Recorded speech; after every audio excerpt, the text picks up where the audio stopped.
Altenew friends, it's another Perfect Pairings with Jaycee for December 2019. The Perfect Pairing series is where I will show you a new product from this month's release and pair with an old favorite or one that you have yet to discover. I'm always open to suggestions for what you would like to see on this series, so please let me know of an old set you would like me to use in the comments below. So first, let me tell you where I got the inspiration for this video. I was out grocery shopping for the holidays and I passed this arrangement of flowers over in the Florist section of the store. I didn't pay any mind to it until suddenly I realized I have all of these flowers in Altenew stamps. Which stamps am I thinking of? Well, let me show you. The first stamp set that came to mind was Altenew's Build-A-Flower Stargazer, new for December 2019. If you've never heard of the Build-A-Flower subscription, it is an exciting gift you give yourself every first of the month with a fabulous layering floral set. I've got the service link below. Also featured in the bouquet is Sunflower Daisy stamp and die set. Now this one was new for 2019, but bonus, here's the older set Poinsettia Pine from 2015. This is a 4x6 stamp set with beautiful bold outline images, perfect for your holiday stash. One of the techniques I wanted to show you all is how to get beautiful white flowers using Altenew layering crisp dye inks. Here I'm showing you the 3 cardstocks I'm using to achieve this white flower look, and I'm trying to get something somewhat identical to the inspiration image. I have a cream colored cardstock. I think I got this from a variety pack at a big box store. A bright white cardstock, and Altenew's Woodgrain White cardstock. I'm using the first 2 cardstocks for the flowers, of course, but the wood grain cardstock is important for these cards to help distinguish the texture of the white flowers and the white background. In other words, I'm using the wood grain white cardstock to help the white flowers stand out from the background. I'm going to stamp the Altenew Build-A-Flower Stargazer flower first. To summarize, I am stamping the layers of the flower following the layering guide. However, I'm omitting the base layer or the layer that contains more surface area simply because I want the color of the cardstock to do the work for me. In this case, it's the cream colored cardstock. After studying the inspiration image, I found that the lily in the bouquet was a cream color with hints of green and creamy sandy shadows.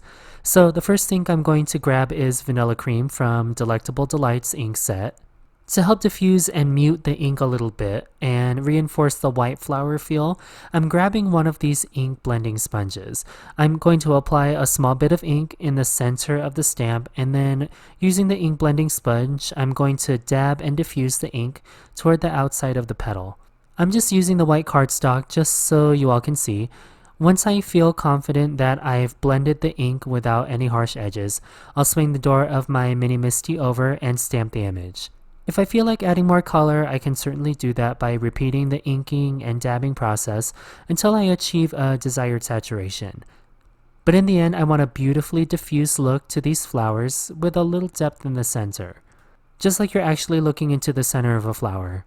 Now, I like making multiple cards at once. You've got all the materials out to make a card, so why not make more than one, you know? Okay, so now in my mini MISTI, I have the third most detailed layer of the petals. Like I said earlier, I noticed a bit of green in the petals from the inspiration image. So now I'm grabbing bamboo from the Tropical Forest family of inks and essentially doing the same thing as before. I'm inking and dabbing the dye ink in layers until I obtain the saturation I'm looking for.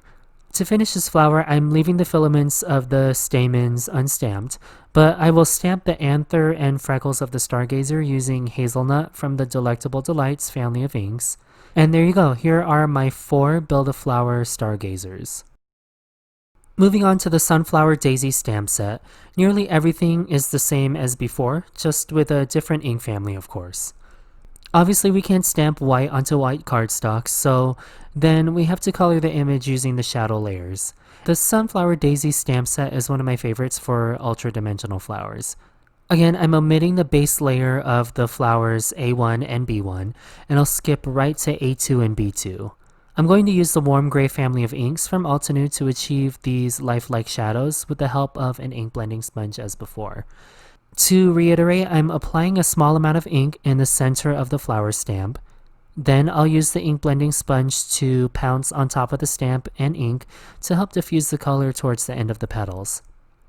I'll add this color in layers to help give a soft gradient to the flowers. Since the smaller flower only has 2 layers, I faked dimension by stamping and diffusing the B2 layer in Morning Frost, but then I used Evening Gray and repeated the diffusing process, but I didn't take the ink as far as Morning Frost, giving a small dark halo in the center of the flower. This is why I like the mini ink cubes over the ovals, because I get to make these detailed stamped images. But that's certainly my preference. For the center of the flowers, I grabbed the Summer Afternoon family of inks and stamped those layers following the layering guide. It was a beautifully sunny day in my craft room, so the flowers don't look like much on camera, but believe me, they are there. Now here are my flower panels. I'll set these aside and work on the next element in my card. For the final stamp set, Altenew's Poinsettia Pine, I'm using the pine cone image and simply heat embossing on gray cardstock using a metallic silver embossing powder.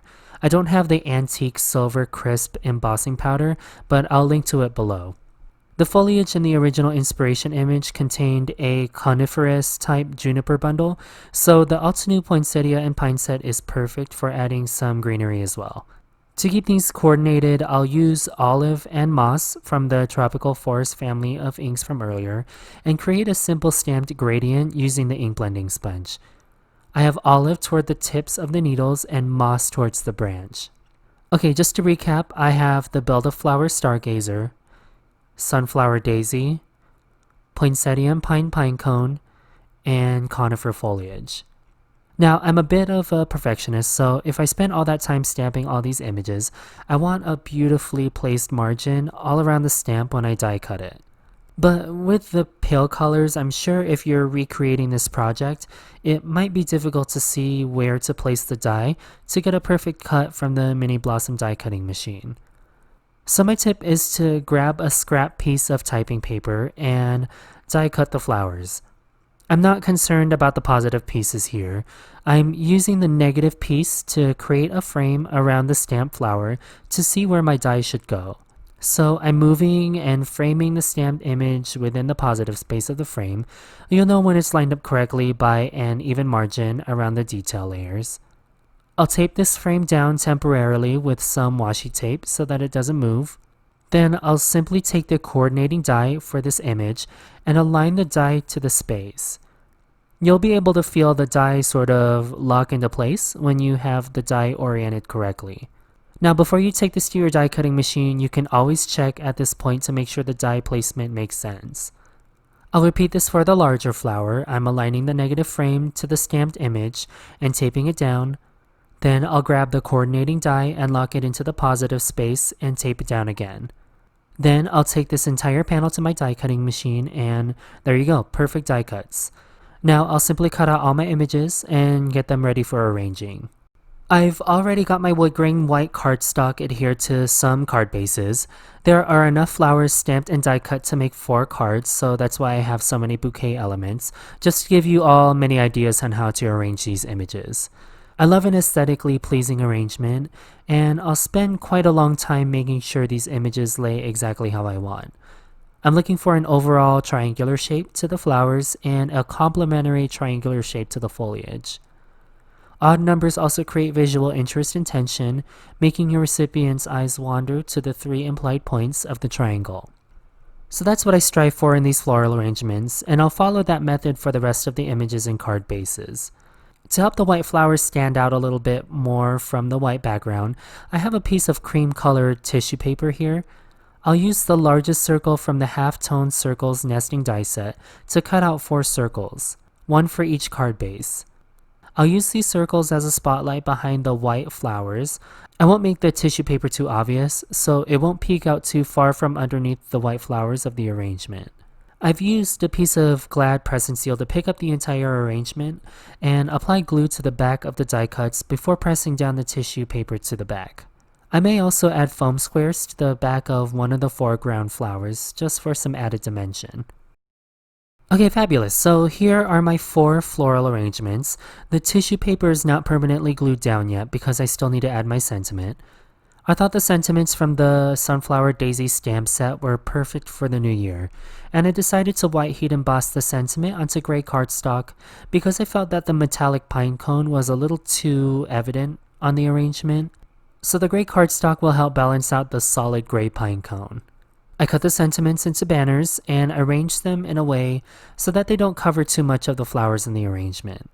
Lastly, I added a few gunmetal sequins to also help balance out the gray and the bit of shine from the silver embossing before permanently adhering the arrangement to my card base.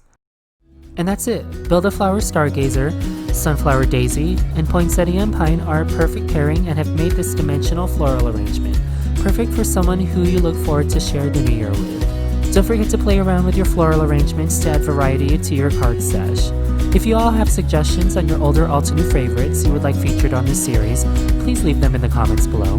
Make sure you like this video, share it with your Altenew friends, and subscribe if you haven't already. Thank you all so much for tuning in to another Perfect Pairings with Jaycee, and I'll see you all next year.